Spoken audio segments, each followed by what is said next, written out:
चरण शुरू हो रहा है। पिछले 1.5-2 महीने के अंदर पूरा देश एक तरह से बंद था। कोरोना की महामारी की वजह से पूरे विश्व के अंदर इस टाइम संकट छाया हुआ है।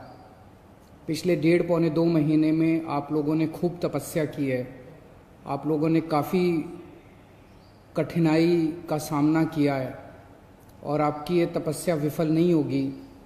मुझे पूरा यकीन है कि कोरोना की महामारी से हम सब लोग मिलके इसका सामना कर रहे हैं और इस पे हम लोग जीत हासिल करेंगे।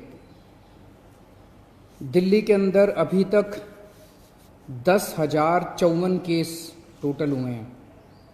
जैसा मैं अक्सर कहता रहा हूँ कि केसेस तो ज़्यादा हैं, लेकिन लोग बीमार पड़ रहे हैं और ठीक होके घर जा रहे हैं। 4,485 लोग ठीक हो गए हैं, यानी कि 45% लोग ठीक हो गए। 160 लोगों की मौत हो गई कोरोना की वजह से।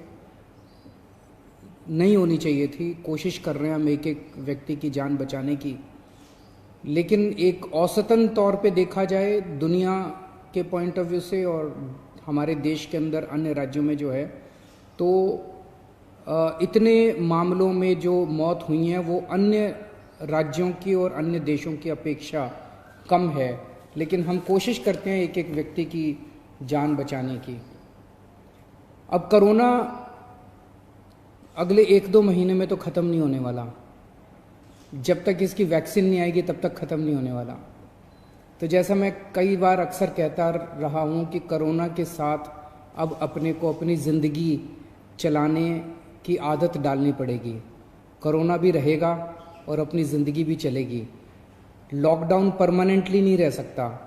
1.5-2 महीने जो लॉकडाउन रहा, इस समय का हम सब लोगों ने, दिल्ली सरकार ने अपनी तैयारियां करने के लिए इस समय का इस्तेमाल किया। जब कोरोना आया था भारत में, हमारी बिल्कुल तैयारियां नहीं थी। हमारे पास टेस्टिंग किट नहीं थे, हमारे पास अस्पताल नहीं में इसका इंतजाम नहीं था। हमें पता नहीं था कोरोना में क्या क्या तैयारियां करनी है। लेकिन पिछले 1.5-2 महीने के अंदर अब हमने कोरोना के लिए अलग से अस्पताल नामांकित कर दिए, अलग से बेड लगा दिए, वेंटिलेटर का इंतजाम कर लिया, ऑक्सीजन का इंतजाम कर लिया, पीपी किट का इंतजाम कर लिया, टेस्टिंग किट का इंतजाम कर लिया। अब हमें अपनी अर्थव्यवस्था को धीरे धीरे खोलने की दिशा में बढ़ना है। एकदम से भी नहीं खोल सकते। अब धीरे धीरे हमें खोलने की दिशा में बढ़ना है। कल केंद्र सरकार ने इस बारे में कुछ गाइडलाइंस जारी की हैं। उन गाइडलाइंस को ध्यान में रखते हुए दिल्ली सरकार ने कई सारी चीज़ों को खोलने का, लॉकडाउन में ढील देने का निर्णय किया है। पहली चीज़ कि लॉकडाउन 31 मई तक जारी रहेगा, ऐसा केंद्र सरकार का आदेश है। लेकिन इस लॉकडाउन में कई सारी ढील दी जाएंगी। पहले मैं आपको ये बता दूं कि क्या क्या अलाउ नहीं होगा दिल्ली के अंदर।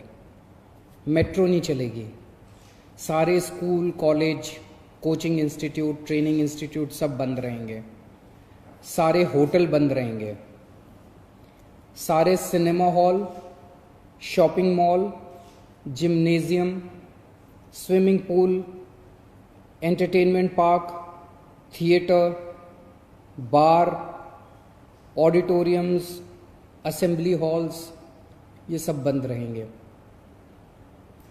Social, political, sports, entertainment, academic, cultural, religious या किसी भी तरह की बड़ी गैदरिंग्स ये नहीं हो पाएंगी, ये अलाउड नहीं होंगी।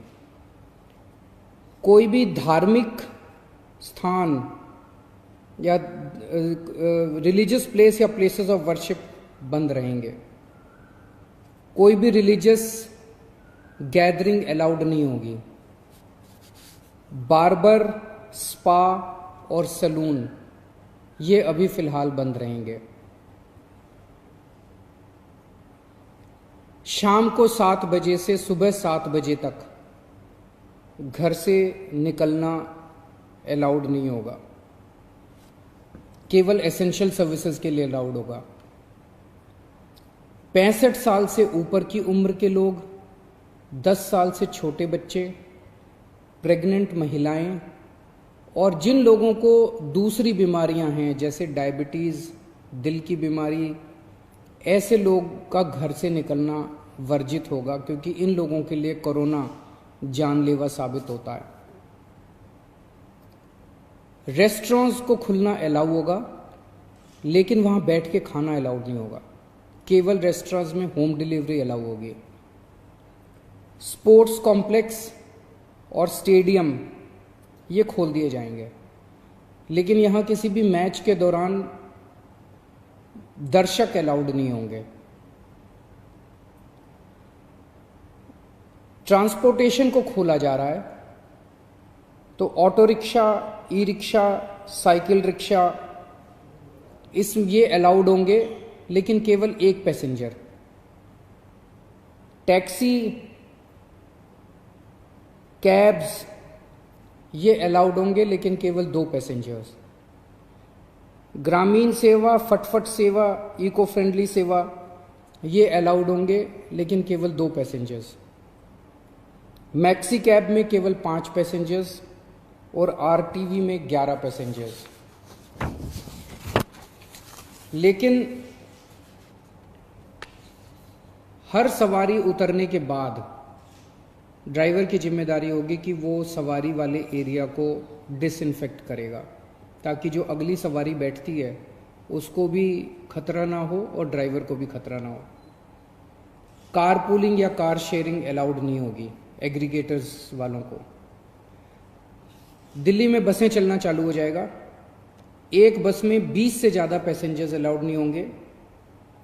बस में चढ़ने के पहले हर पैसेंजर की स्क्रीनिंग की जाएगी और हर बस स्टॉप के ऊपर ट्रांसपोर्ट डिपार्टमेंट की जिम्मेदारी होगी कि सोशल डिस्टेंसिंग मेंटेन करे, बसों के अंदर भी और हर बस स्टॉप के ऊपर भी।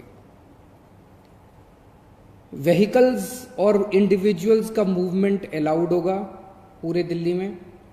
4 व्हीलर्स के अंदर 2 पैसेंजर से ज़्यादा अलाउड नहीं होंगे और 2 व्हीलर के ऊपर पीछे बैठ के सवारी अलाउड नहीं होगी, पीछे पिलियन राइडर अलाउड नहीं होगा।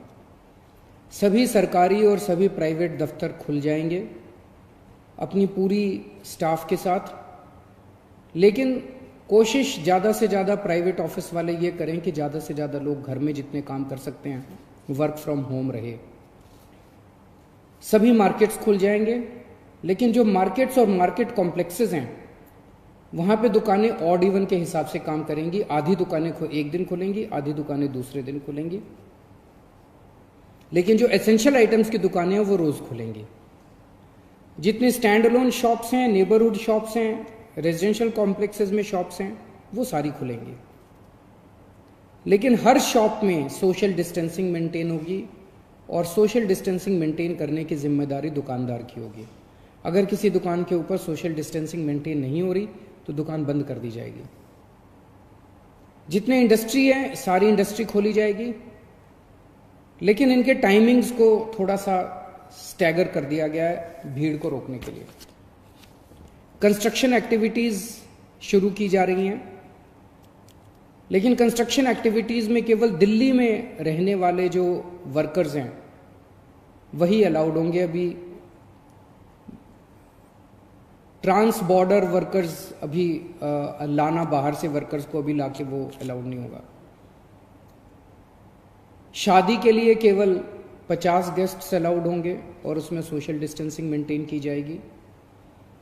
फ्यूनरल के लिए केवल 20 लोग अलाउड होंगे और उसमें सोशल डिस्टेंसिंग मेंटेन की जाएगी। कंटेनमेंट जोन्स के अंदर किसी भी किस्म की कोई एक्टिविटी अलाउड नहीं होगी एसेंशियल सर्विसेज को छोड़ के। इंटरस्टेट पिछले कुछ दिनों में देखा गया कि बॉर्डर के ऊपर नर्सेज को, डॉक्टर्स को रोक दिया गया। केंद्र सरकार ने भी ये आदेश दिए हैं कि बॉर्डर के ऊपर डॉक्टर्स को, मेडिकल प्रोफेशनल्स को, नर्सेज को, पैरामेडिकल स्टाफ को, सैनिटेशन पे काम करने वालों को, एम्बुलेंस को, इनको बिना रोक टोक के अलाउ किया जाएगा। और बॉर्डर के ऊपर इंटरस्टेट मूवमेंट के लिए गुड्स और कार्गो के ट्रक्स जो हैं, चाहे वो खाली ट्रक हों चाहे सामान से भरे हुए हों, उनको सबको अलाउ किया जाएगा। और सबसे ज़रूरी है कि मास्क पहन के निकलना अनिवार्य है, सबको मास्क पहने रहना ज़रूरी है और सोशल डिस्टेंसिंग हर जगह मेंटेन करना ज़रूरी है। और बार बार जितनी बार हो सके आप अपने हाथ अच्छे से सैनिटाइज़र से या साबुन से धोते रहिए। अपना ख्याल रखिए, अपने परिवार का ख्याल रखिए। बड़ा कठिन समय है, लेकिन मुझे पूरी उम्मीद है जिस तरह से आपने पिछले 2 महीने में तपस्या की है, आपकी तपस्या ये बेकार नहीं जाएगी और हम सब लोग मिलके कोरोना से जीत पाने में कामयाब होंगे। नमस्कार।